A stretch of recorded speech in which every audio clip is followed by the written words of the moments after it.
Welcome back, everybody, to episode number 7 of the Collector Cast. It has been a while. It's been a month, actually, since we've recorded an episode. Yep. Life has been a bit mad, but we are back once again for another episode. With Mike, of course. How's it going, mate? How's things going? Yep, not too bad. Keeping busy. That's always... Lots of card shows. Hey, look, in this market, everything is just madness. Nothing slow, right? Trying to keep on top of prices is... definitely a thing. I've noticed that. Yeah, literally, I've had a few cards which I've seen, which I've sold, and then 2 weeks later, I'm looking at going, damn it, I wish I didn't sell it at that price. Yeah, that's like literally my life at the moment. Especially slabs. You sell a card and you're like, oh, brilliant, made my money on that, and then a week later, that's it, it's £200 more. Yeah, I've had that recently with the PSA 10 Kingdra promo. So I sold that for 120. Yikes. In a PSA 10. I think I saw it on the weekend for like 300. Funnily enough, it's the Greninja promo that's overtaken it now. Greninjas are like £400 each. That's crazy.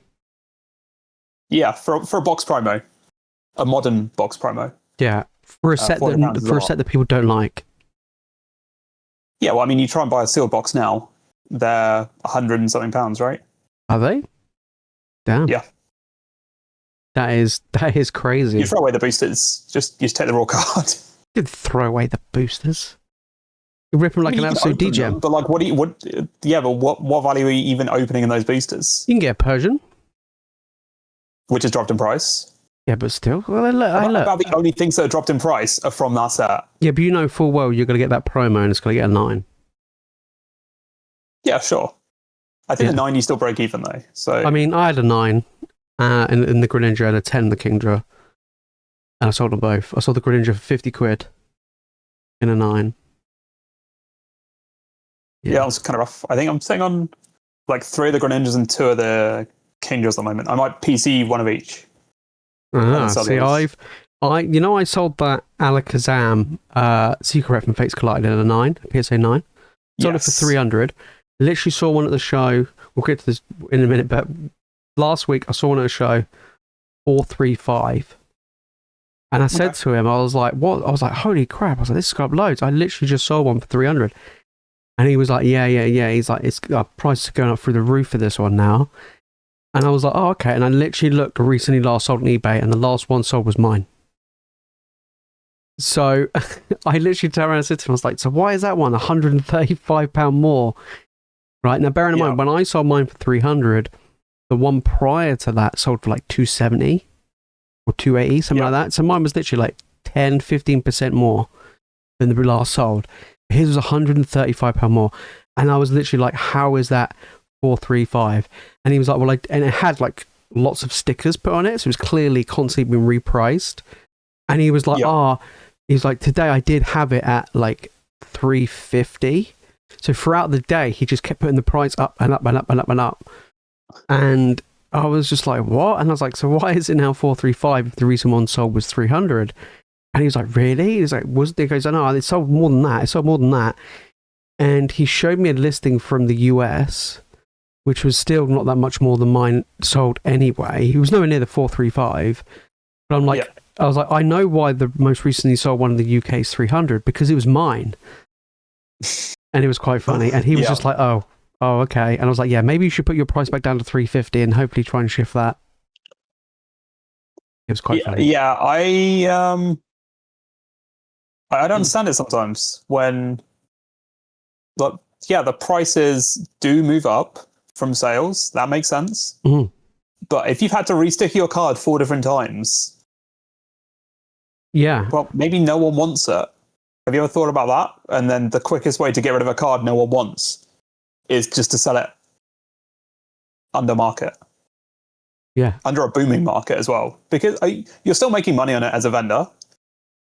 And I had a few cards that I recomped the prices on. I was like, you know what? Would I be upset if I sold this card and I made more profit than I was planning on making on it, even though I could potentially make more? I'm like, am I still okay with that?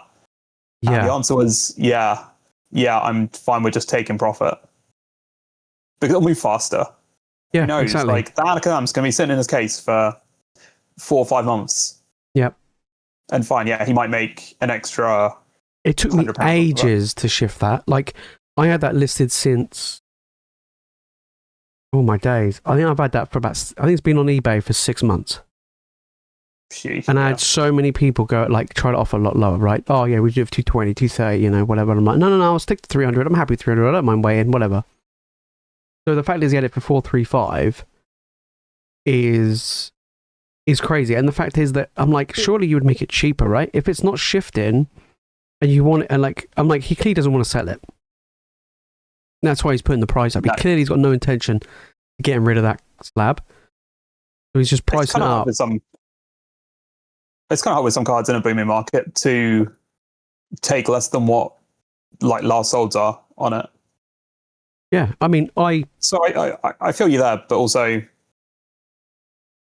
he's probably into it super cheap if he's repriced it a bunch of times. Probably paid like into it like around £100. They're just trying to maximize profit on, I guess. I guess so. But I literally turned and was like, look, you know, would you do it for like 325? Or something like that, you know, 330. It looked like 10% more than last sold. He was like, no. Fine.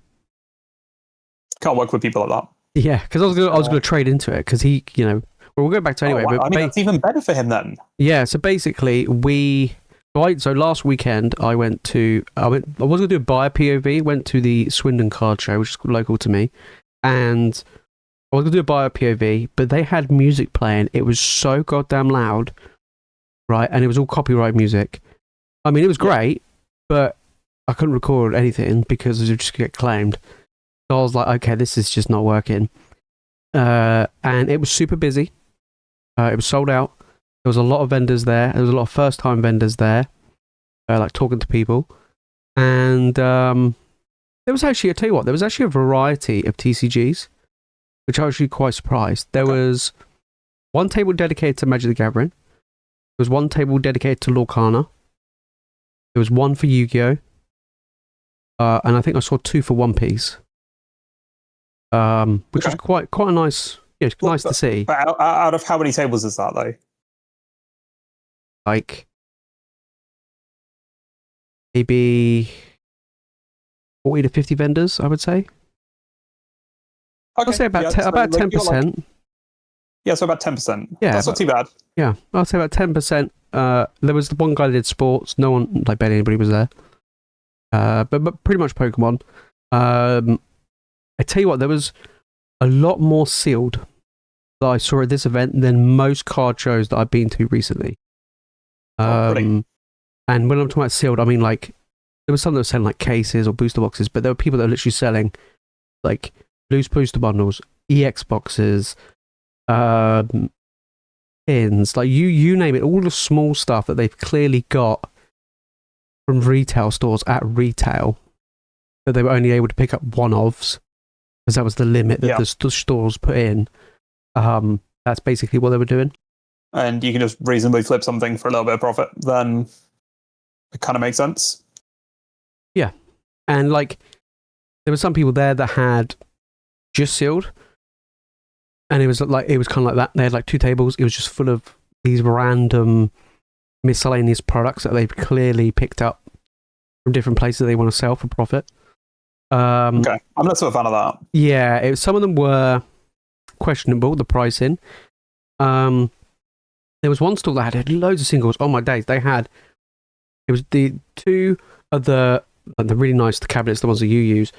They had 2 of those, and it was full to the brim of like proper high-end singles, SIRs, alt arts, tag teams, load of stuff. I mean, you would have loved it.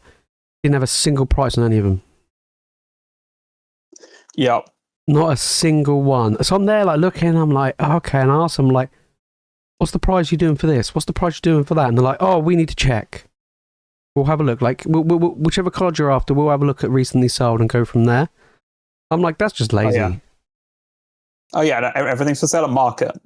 Just above market. And I'm just there like... If you can buy 4 on eBay that's what I'll sell it to you for. Yeah, and I'm just like, a lot of people were glancing at the table and they were like, yeah. Like, oh, cool. But it's like, you're never getting a good deal. Yeah. The only reason you'd ever go to a table like that to buy something is if it's a card you're like specifically looking for that you've been looking for a while. Yeah. Or you've see something you're after and you need to trade for it, so you can't realistically go to eBay and buy it. I was on a mission to find one card that day. Which card were you looking for? What do you reckon I was looking for? I mean, obviously a dash bun, but yeah, of course. I was looking for the Stellar Crown dash bun, raw or graded, ideally raw. And like 2 vendors I saw had it. Both was about 30 to 40% over market. Yeah, that's kind of wild. And I was like, guys, like, would you, both of them, I was like, would you be interested in doing it for this price, this, that, and the other? One of them was like pretty questionable condition, like not gradable. One was definitely gradable, but it was like £55. And I'm there going, that's not a £55 card. I was like, that is definitely not. They actually had it listed maybe £5 cheaper than the Bulbasaur. Because the Bulbasaur was 60. And I'm there like... Is that £60 card now? I feel like this is something I should probably know. I don't think it is. I would have thought it's probably around like the 55 mark. People were selling the Squirrel for 80.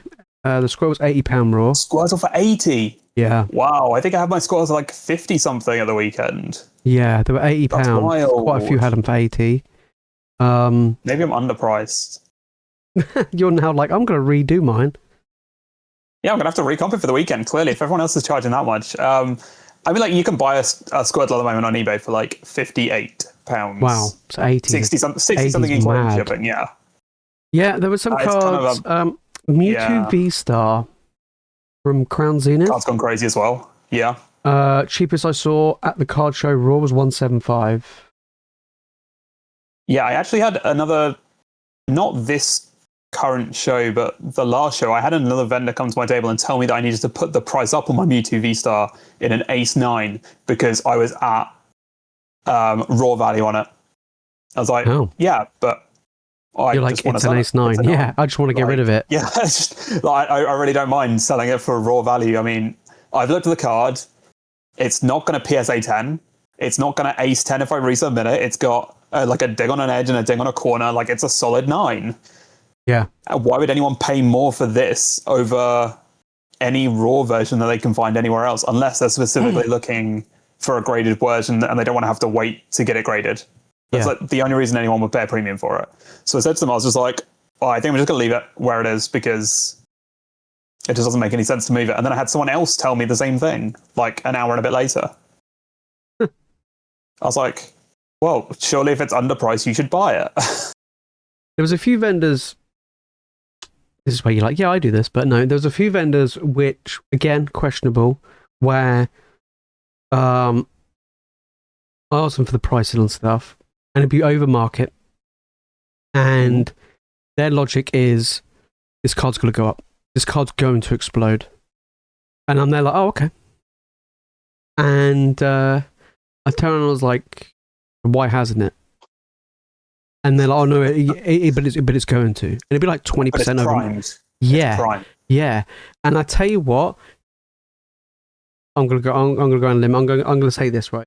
Anybody who's vending, right? Anybody watching this, if you're a vendor, you're selling cards raw, and it's a big card, okay?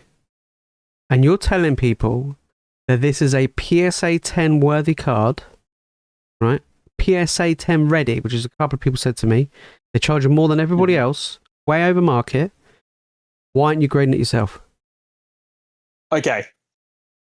So at my last show, I trialed something called ready to grade cards.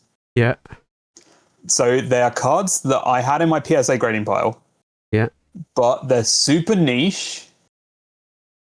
The return on a 10 is a reasonable amount. Mm-hmm. But for me, it wasn't worth waiting 5 months. Yeah. So I marked them all up with little green stickers. And when people came to my table and were just like, oh, do you have anything that's like gradable? And I said to them, anything with a green sticker came out of my grading pile. Yeah. But at that point, my grading pile was over 100 cards. Wow. And I kind of like keeping them under 100 cards for every submission. So I was like, these have come out of my grading pile. I've put a green sticker on them. I'm not wildly above market on them. I'm somewhere between the Nimint copies listed, well, the ones that say they're Nimint and look Nimint on eBay. And that's where I priced them. Because they were mainly vintage cards. Okay. So it was easier to sort of comp a mint version of the card on eBay if there were any listed. So I just pretty much just went with the high end of comps on the card. Yeah, sure, if you're looking for a binder, probably not the card for you because you're paying an extra 15, 20% over a reasonable looking copy you can just buy off of eBay. But I would say they were all priced under PSA 9 prices, and I don't think it would be too much of a stretch just to guarantee people that they were going to 9. Like, literally worst case scenario. Yeah. So we did actually sell quite a few of those. Okay. But I always just made it clear to people that this is how I've priced it. I was going to send them to PSA, but they're niche. And I think, realistically, anybody looking to buy this card might just want a super clean copy for their binder, or they might want it in a 10. And this gives you the best, like, you double your audience at that point if you just sell cards that are mint. What I hate to see is when a vendor goes, well, a PSA 10 goes for £1,000. They're all ones £400, so you can buy mine for 600 because that makes zero sense. Yeah, that is kind of weird. I've seen that a few times. Because, like, on the weekend, for example, I saw Bubble Mew, English, £500 raw, £600 raw, right? 2 different vendors. And I went to the £600 one and said, I saw one over there for 500. And they went, yeah, but this one's a PSA 10. You know, this is ready to get a 10, right? And I said, well, why didn't you just grade it? And they're like, oh, well, what? We don't always grade cards. And I'm there, like, bearing in mind they have a display case full of PSA 10 ace graded cards. And I'm sitting there going, this is one of the biggest, if not the biggest card to grade right now. And you're telling me that this is a PSA 10 potential and you not grading it? This ain't getting a 10. There is, and you're charging £100 more than somebody else, where when I spoke to them for £500, they're like, it's most likely not going to get a 10. We're trying to keep it as close to market as possible, even though it's quite a volatile card. You know, and I was like, yeah, no, that's absolutely fine. I was like, because one over there sent it for 600 and they were just like, what the hell? You know? Yeah, I think the only reason you could ever do something like that is if you bought it in at the show that weekend. Yeah, that day, yeah. So say if, like, it's a one-day show, you picked it up on the Saturday, like, early in the morning or something, and you were just like, realistically, I want to grade this card. I think that if I send it to, well, I guess for this example, we'll say specifically Ace, because you can send a card to them on Monday, it gets them on Tuesday, they grade it Wednesday, Thursday, and then send it back to you, and you get it back on Friday. So in a 1 week, you can send your card and get it back, and then have it ready for the next show. Yeah. On their whatever it's called, luxury service now, the old Ultra, 2 days. So sure, yeah, you're spending £53 or whatever on the grading service, but realistically, if it's a £500 card and it's going to be a £900 or £1,000 card, that £50 is kind of negligible. Yeah. You don't need to worry about it. So the only reason that I would ever price anything significantly above market would be because I genuinely thought it had a good chance to 10. But if you can flip it, like say if they bought it at 70% of that show and they paid market, which would say £500, and they paid 70% for it, and then they got it and they looked at it closely and they were like, actually, this is a 10 contender, but if I can flip it this show, great, perfect. You just get to roll that money into something else even sooner, and then just put it back out at £600. And if it goes, it goes. And if it doesn't go, then we'll just send it away on Monday. I think it's not unreasonable, but I also feel, it's entirely down to you as the buyer then to check the card and make sure you're happy spending a premium on it, knowing that it's not a guaranteed 10. That's their opinion. They're not a professional grader. The amount of stuff that I send in where I'm just like, yeah, this whole submission should be 10s, and then you get back an 8, and you're like, what the hell? How did this one get an 8? Literally. Obviously, it's a bit different for me now. Like 6 months ago, when I wasn't grading as many cards, I sent a bunch of nonsense. So my most recent PSA return that I'm still waiting for, I've paid the upcharges on it. It's coming back. I have no idea what the grades are going to be realistically. Yeah. When I sent it off, I remember thinking, these should all 10. But after doing another 20 odd submissions in various amounts of like levels, I know that 6 months ago I was making some poor decisions with my grading choices. So yeah, and because it takes so long, I'll be happy out of this one. It's yeah, I mean, what it is really. So I've just sent off 15 cards where I've cracked PSA 9s for days. Mm-hmm. I've cracked 15 cards, all PSA 9s, and I've sent them days. I'm going to see if any come back at 10. So are they all like centering things? The majority, I would say 90% of them are, you can quite clearly see it's a centering, like quite questionable. So I don't know if these are going to show up. But I don't know. We'll see what they will come back as. These are things that I have... No, I'm disappearing. no. Okay. Oh, yeah, there we go. These are things that I've sent off. Yeah. So Lugia in a 9. I've sent this to PSA.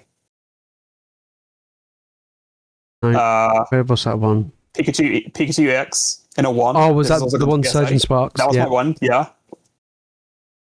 A Hitmonchan EX in a 9, and an Entei, Rocket's Entei EX in an 8. And I've done the opposite. They've all gone to PSA. I've cracked aces and sent them to PSA to see what will happen. So I think that'll make some interesting content at some point. I did like a little before video. Yeah. And we'll find out in 5 months when eventually I get around to recording the second half of that video. Jesus. I mean, yes, I sent these off to Ace. Some of them are big cards, right? The Charizard UPC promos, the Mew from the Mew EX from the 151 UPC, EV Pokemon Center promos. There's mainly promos. They've got 9s, and like you look at the Charizards, and you're like, yeah, this is clearly centering. Yeah, these are all cards that really suffered on centering out of the box. Yeah. Like out of their promo packs, centering was the highest reason that they didn't 10. Yeah. Just like out of the box. But that's why PSA 10s are so expensive. Yeah. Of those cards. And to be fair, a lot of them were from previous PSA return videos. And some I've actually bought specifically. Some of them I specifically bought off eBay in a PSA 9. So some other guy cracked them. So there was one which was the Gengar Trainer Gallery from Lost Origin, Blastoise Celebrations. It was like dirt cheap PSA 9s. I was like, I'm just going to crack these and just do like a test to see. And I'm looking at them like, yeah, it looks like the centering. So we're going to see whether or not they come back as 9s. They've all been like properly cleaned, so, you know, so didn't have any surface problems because it seems to be like a nice Ace go-to surface. You look at it and you're like, centering's bang on. There's no nicks, no edge wear, and they're like surface 7 or surface 8, and you're there like, where? Like, there's no scratches, there's nothing, right? And you're like, how on earth has this got? Right, so all of them have been cleaned with, you know, microfiber cloth, everything, like they've been cleaned, so they should be. There's no visible dents and stuff like that, so it should be spot on, right? So yeah, fingers crossed. Yeah. So we'll see when you get them back in a couple of weeks, then. Yeah, and then the PSA one I sent off. That's 20 cards. There is some big cards that I sent for that one, like the Crown Zenith Mewtwo V-Star, for example. But yeah, there's some £400 card now, and it's done. Yeah, I mean, that's been in my collection for a long time since I was like, you know, after what, send it off. But yeah, there's some big cards there that we'll see what we're back at. But yeah, that's, well, hopefully I get it before Christmas. I actually hope I get it in November before a card show. See. How did you send them off? Just bulk or? Yeah, it was the £18 bulk service, but I sent it off in August, so we'll see. Maybe, who knows? I mean, I've sent stuff off in like this year. Like I sent one off at the end of April and it came back in June. I've sent stuff off in February and that came back in June. So I mean, do you know what I mean? It's like I saw on Trust Gradings stuff that some of that August bulk is like being returned at the moment, which is wild. Mine's been sat in assembly for a while. Yes. But then, I have got a lot of stuff sat in assembly at the moment. So we'll wait and see. I'm expecting a lot of 9s. July, I think. If I'm being honest, because a lot of these cards were cards I've had in my collection for a long time, and I'm like, you know what? Let's grade them, and see what they. A lot of them are Crown Zenith cards, so a lot of them are Sword and Shield, and Sword and Shield does grade well. So we're gonna see what comes back. So yeah, I would probably take like half the submissions probably from Crown Zenith. Yeah, I mean, Crown Zenith is really hot at the moment. Everyone always, like, at every show, I always get people asking me for Crown Zenith cards. Yeah. Specifically at the moment, like the Mewtwo, the V-Star gold cards as well. Everyone loves those. I'm trying to think exactly what I sent off now. I'm trying to think of what it was I sent off. But yeah. I think just all the glaring gallery cards as well. Yeah, I mean, Crown Zenith, I think I sent off a couple of Fusion Strike arts. None of like the big crazy ones, but sent off. A lot of it was Sword and Shield, actually, to be honest. Celebration stuff. Scarlet and Violet, there wasn't that many that I sent off for Scarlet and Violet. It was predominantly Sword and Shield that I've had in my binders for a long time. But yeah, we'll see. I've sent off like a test run with Trust Grading just to see how I get on. And then my big PSA submission will be probably next year now, which will be the one that has like my Grateful Hat Pikachu, my Red Victini, all of those type of stuff to send off, like my Art Sylveon VMAX's Evolving Skies and all that sort of stuff. So I've been slowly actually getting hold of each of the gold V-Stars from Crown Zenith as well. Because I've never had them, never pulled them, never had them. So I managed to pick up the Palkia, Arceus, and Dialga. I'm just missing the Giratina now. So, and they all look pretty good. So I'm hoping to get them graded. That Charizard I had from Celebrations, I just sent off to Ace. The one I had at the Bristol card show. Sure, yeah. So I was like, you know what? It looks like it's the center in. Yeah, it goes. Like, worst case scenario, it comes back at 9 again. You're out. What, 20 quid? Yeah. I think it's a worthwhile gamble. Yeah, I mean, if it comes back at 10, it's going to be worth a decent amount. And it looks cool. It's going to be worth Ace 10 money. Yeah, which is nowhere near PSA 10 money. Yeah, I've noticed the gap is bigger now. I'm more surprised the more I look at the gap between PSA and Ace. It's getting bigger. Newer cards. It's getting bigger. Like, if you look at the top end. I picked up the Zekrom from Black Bolt, the full black one, at the weekend in an Ace 10. And it was comped at like 400 and something pounds. Like 410, 420 pounds. The PSA one is like over $1,000. It's like pushing 1,100. What are the subgrades? I think it's got a 9 on surface. And then 3 10s. That's probably worth sending to PSA.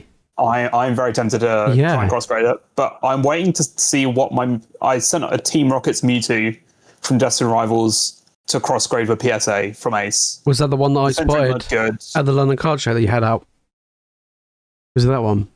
Yes, that one. Because I think at the time I was like, I would send that to PSA because it was like double the price in a 10. And it looked clean. Yeah. So when I picked that up, the guy that sold it to me actually said he thinks it could potentially be Black Label worthy. But he just wanted a quick flip it because there was something else in the room he wanted to buy. So I paid him really high on it. I think comps at the time were around 460, 480. And I paid him 400 cash for it. So I picked it up just because it's like, we've done deals before, and I'm more than happy giving good prices to people that constantly buy and sell me stuff. So gave him the cash for it. I thought, you know what, if I can just flip it this week, if I can flip it quickly for like a little bit of profit, I will. Then I think you pointed out that you should probably just take it out. I mean, cheapest. I was like, okay, sure. Cheapest listed on eBay, PSA 10, is like 1.5k. Yeah. Which is kind of wild. And then cheapest Ace is 8.7. That's basically half the price, nearly. I mean, there's one ending in an hour at 650 for an Ace 10. But yeah, the fact that I've effectively paid just under raw price for it now makes me a lot happier about sending it to PSA. Because obviously, if it doesn't 10, I've still got an ace 10. So Yeah, well, that's fair. theoretically, if they don't crack it, I mean, last sold was 1.3k on a PSA 10 in the UK, Okay. and the last sold ace was 800. So They've done very well. That's still a reasonable difference in price, right? Oh, it's crazy. If like £500 difference. I think now for me with Ace is I just send off PSA 9s. Like if I send off a PSA to begin with and it comes back a 9, and I'm there like, yeah, you know what, I'm just gonna crack it and just send it to Ace. Now that's pretty much all I do. Like if I'm gonna send stuff to Ace, it's like, did I get a 10 at PSA? No. Let's crack it. Let's send it to Ace. So my last Ace submission. But cracking PSA slabs is a nightmare though. Oh yeah, I think all of my last Ace stuff was just stuff that was just too off-centered for PSA. And that is my new approach. It's just, if it's impossible for it to PSA 10, but it's reasonably good conditions still, and I think it's like a sought-after card. If you think it's... And it doesn't look terrible. If it doesn't look terribly off-centered, because when they're like exactly 60-40, you get people that look at it at a show and they go, wow, that really is an ace 10. And at that point, they put it back down and they don't buy it. So there's kind of no real point in even grading those ones. But the thing is, but unless it's like a super wanted card, and then some people just don't care. Yeah, but the thing is, PSA used to be 60, didn't it? Like, yeah, but PSA used to be 60-40 a long time ago. Yeah. Well, it wasn't that long, but yeah. No. Even when they did the whole like, oh yeah, we're 45-55 now, that was just a rewording of their website. They'd already been grading for 45-55 for a long time. Could you imagine if it had to be like, did like 41-49? It'd be so difficult. Well, I mean, that's just Beckett, right? I don't know. I never graded Beckett. So with Beckett, to get a 10 subgrade on your to get a 10 subgrade on centering, it has to be 50-50. Yeah. Any variation is a 9.5 at best. So if it's 49-51, it's a 9.5 on centering. Which is why you get a bunch of Beckett 9.5s. Yeah, but people just don't want Beckett cards though. They just don't want Beckett slabs. I have a bunch that are like 0.5 off of black labels, so I'm kind of tempted just to send them in for graded reviews and see what happens. But worst case scenario, with a Beckett at least, if it's a 10 in a Beckett, it's a PSA 10 all day long. Yeah. So... And even though the Beckett would be worth more, you'll be easier to shift that PSA 10 than a Beckett 10. Oh, 100%. I try to avoid taking in Beckett unless it's close to perfect. Same with tag. If you get a tag 10, it's going to be a lot, even though it's worth more than the PSA 10, it's going to be tougher to shift the tag than it would be to shift the PSA. Because I couldn't sell any of my tag 10s. No. I did a trial run with them, and I was like, yeah, this is really cool. You get to see why your card got the grade it got, blah, blah, blah. And amazing technology, but people just don't want them. And ultimately, if people don't want them, then I can't use the grading company. There's no point in having an entire display of tag slabs and then no one buy anything from any show, at any show. It's just dead stock at that point. It really is. It's worse than useless. So a couple of weeks ago, I was going to move on. Yeah, so a couple of weeks ago, we both vended at the Bristol Card Show, which was the first time that I solo vended, and I enjoyed it. Mm-hmm. It was good. It was, kind of quiet, especially on the Sunday. I mean, I just did the Sunday. You did both days. Yep, I did both days, and it was nice. It was nice. It was quiet because I was able to just chat to a lot of people, meet a lot of people, fan of the channel, which was fantastic. And for me, it was a good experience because it is very, like, speaking to people, their mentality at card shows is very different to what you see and hear online, is what I've noticed. So when I was chatting to people regarding sealed product, okay, not slabs and singles, but regarding sealed product, a lot of people that I spoke to absolutely hate the market situation we're in right now, which is understandable. They also feel like stores are partly to blame for the situation of pricing and stuff. But a lot of them blame rip and shippers. That was probably one of the most common group of people, collection of people in the hobby, that they're like, the amount of packs these people have, like rip, they buy out, or like to get their stock, they don't care what price they buy at, they buy out as much as humanly possible. They overcharge like crazy, and because no one can get it anywhere else, they get it from them.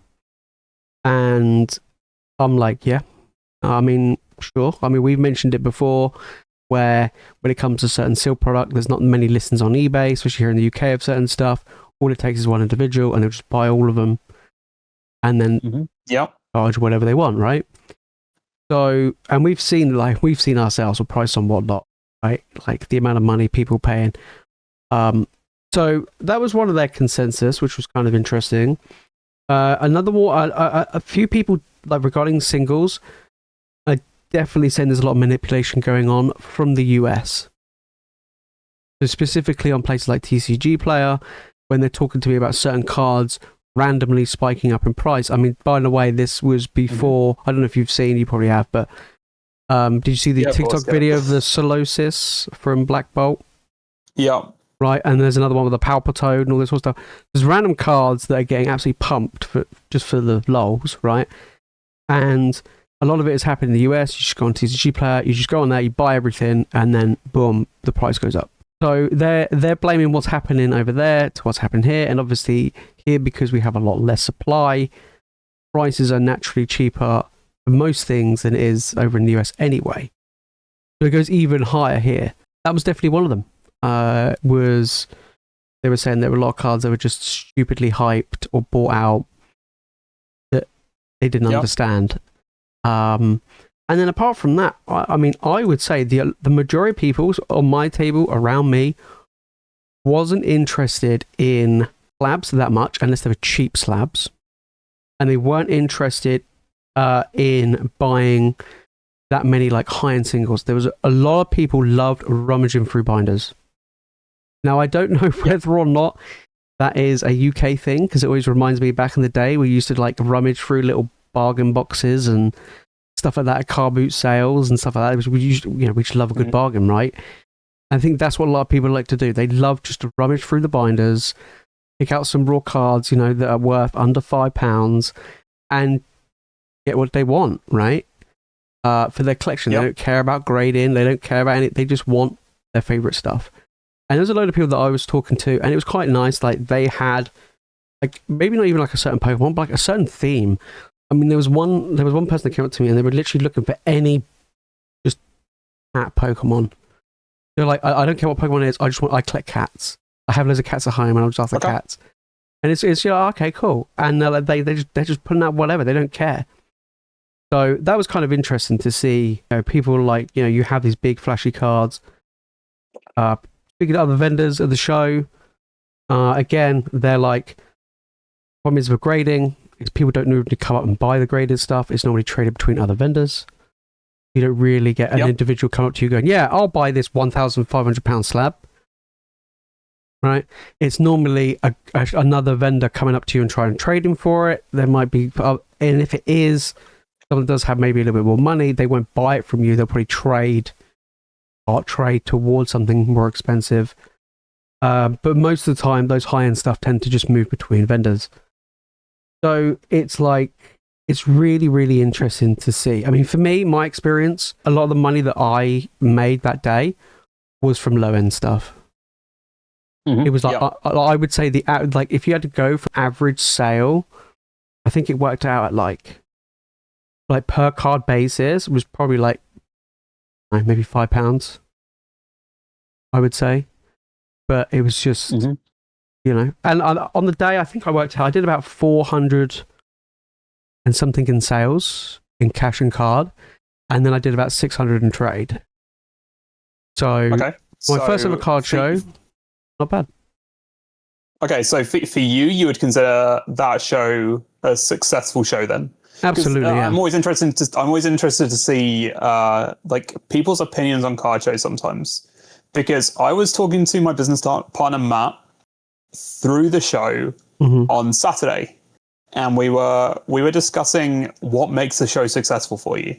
Is it the amount you sell? Is it the trades you take in, like growing your stock XYZ, or is it the interactions you have with people, and maybe you get a bunch of Instagram followers or whatever that you're trying to promote from the show?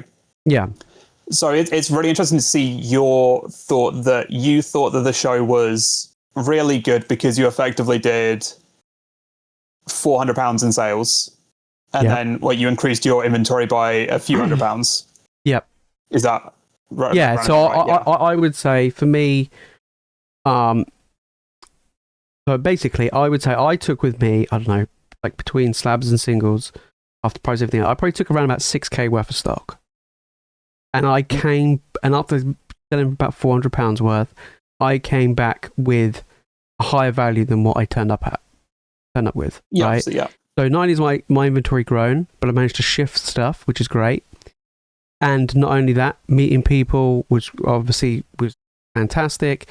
But not only that, I think it's mainly because there's some people that, like you say, there's some people which I spoke to there, like at the end of the day, and one guy was like, he was really pissed off because they didn't get as much as he thought, right? After paying for the tables and this, that, and the other.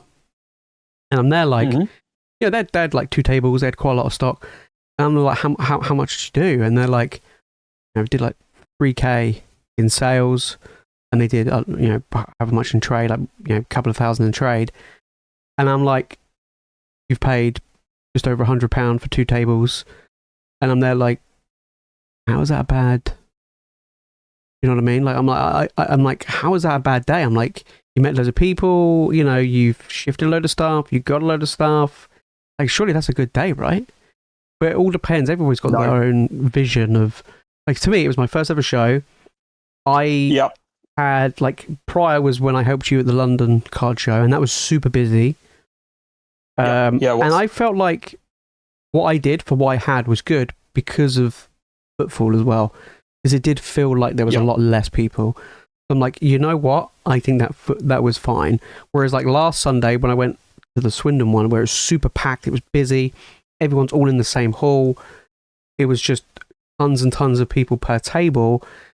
I'm like, you know what? I probably would, if I was vending, I probably would have done better at that event, just because of how it was laid out, how the footfall was, and so on and so forth. So I think it depends. I think this weekend, because obviously we've got one this weekend, I think that would be interesting to see. But yeah, I think it's a factor. I think it's like where it is, what day is, how it's laid out. Not necessarily anything to do with what you've got. Do you know what I mean? Yeah, 100%. I mean, I think for me, the Bristol show was very much carried for us by like 3 deals we did.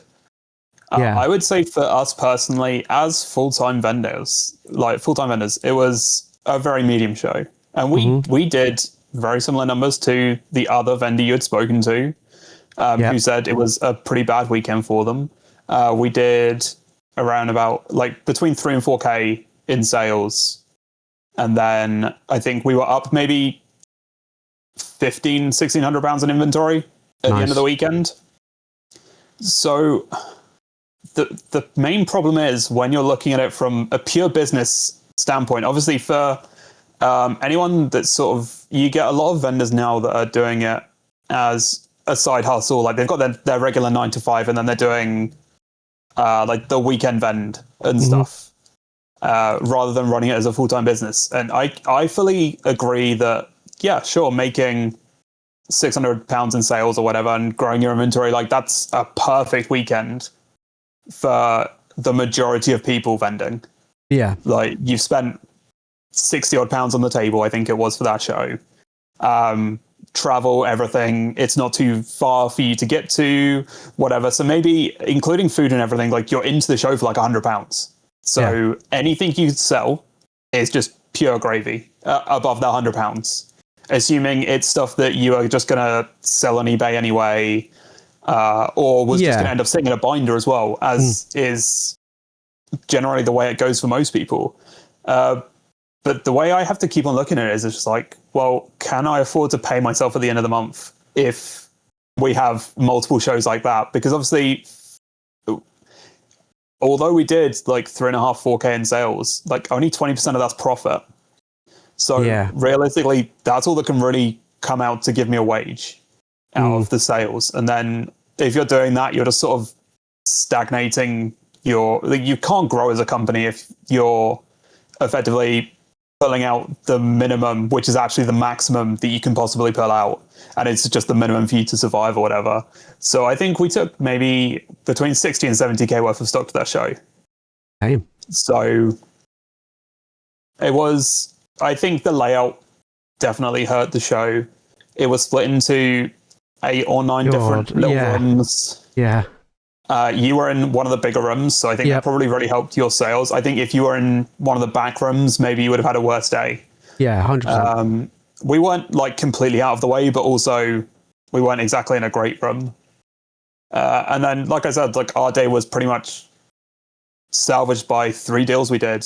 Saturday morning, someone came and bought the Mewtwo V-Star from me. The Mewtwo V-Star, the Galarian Gallery one from Crown Zenith. PSA 10, they paid full cash for it. 400 and whatever pounds it was at the time. And then 15 minutes later, someone came and bought I think they bought Glaceon VMAX in a 10. Yep. I just paid cash for that as well. And then on Sunday, someone bought me a Primal Kyogre and a Primal Gyarados, both PSA 9. Traded them in at 80%. Took some more liquid Sword and Shield slabs, which I was more than happy to do a deal for, because I knew that these cards are kind of unique. You don't see them every day. No. Someone's going to pay for them. And then within 10 minutes of them being out, another vendor came and was like, I want these 2 cards. Without those 3 deals, it would have been a train wreck of a weekend for us. But like you said, it's down to what stock you've got, who wants to buy it, and are they going to be at that show? True. Because if you don't have the stock, then you're kind of screwed. Yeah, I mean, I think for me, obviously for you, like you say, you're doing it as a full-time thing. I think for me, it's like, there's a whole bunch of different stuff, which all pile into it. Like, it's a part of lots of different things, so it's not a solely, like, I don't go to enough shows for it to be the case, but yeah, no. I think, like, again, like speaking to other vendors, even when I spoke to some vendors last weekend, it was just like the ones that are full time is in between shows, they have to rely on something like Whatnot or something like that. Like they would have to rely on something else to shift the sheer amount of stock that they have, because they're like, I'm calling this stock. It's all well and good that I'm growing my inventory, but I'm not shifting it. It's dead money. It's just sat there, right? So.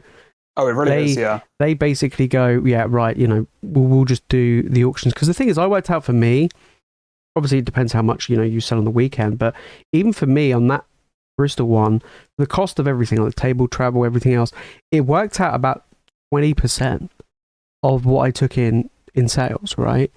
So I'm there like, when you're taking a 10% fee on something like Whatnot, you know what I mean? Like at that point, you're like, whatever.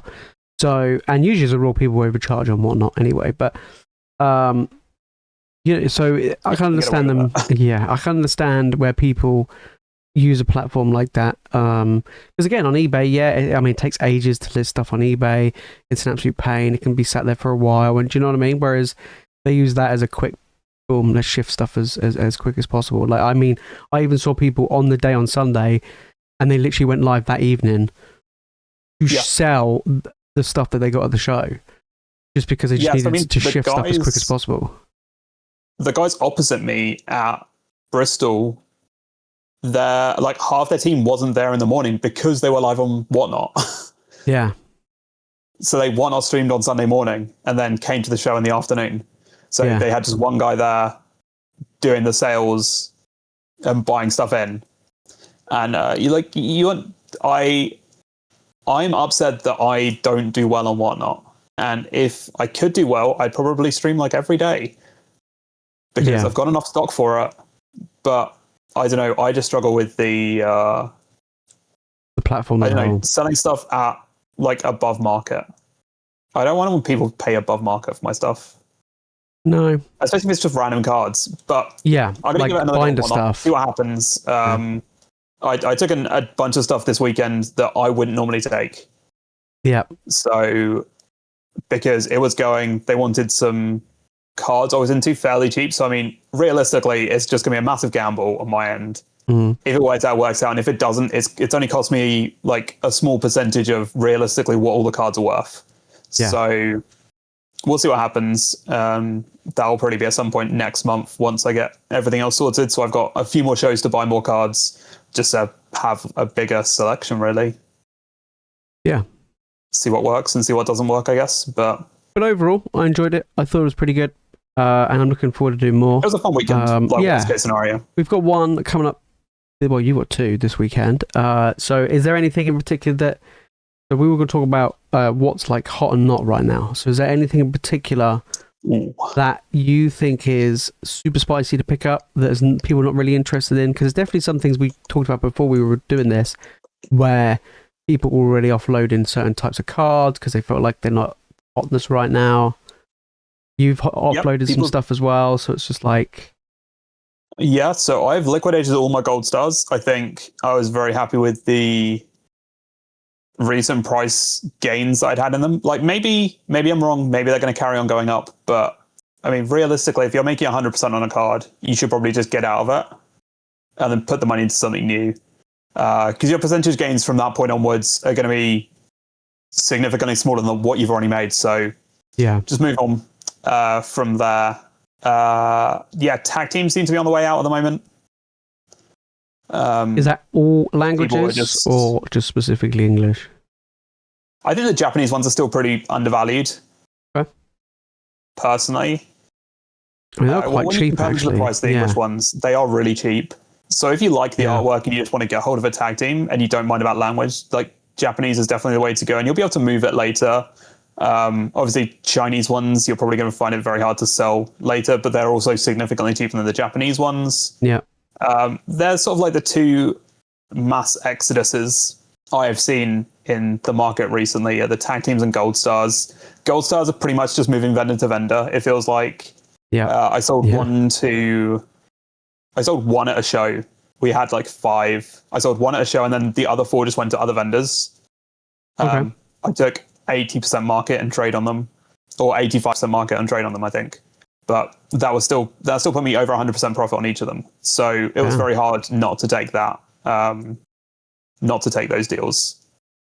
What's hot at the moment? I guess. Yeah, I was gonna say if they're selling that off, what are they going into? What are they? Destined Rivals just seems to be, every time I look, it's everything's more expensive. Just look at Cynthia's Garchomp. I picked one of those up at Bristol for a friend.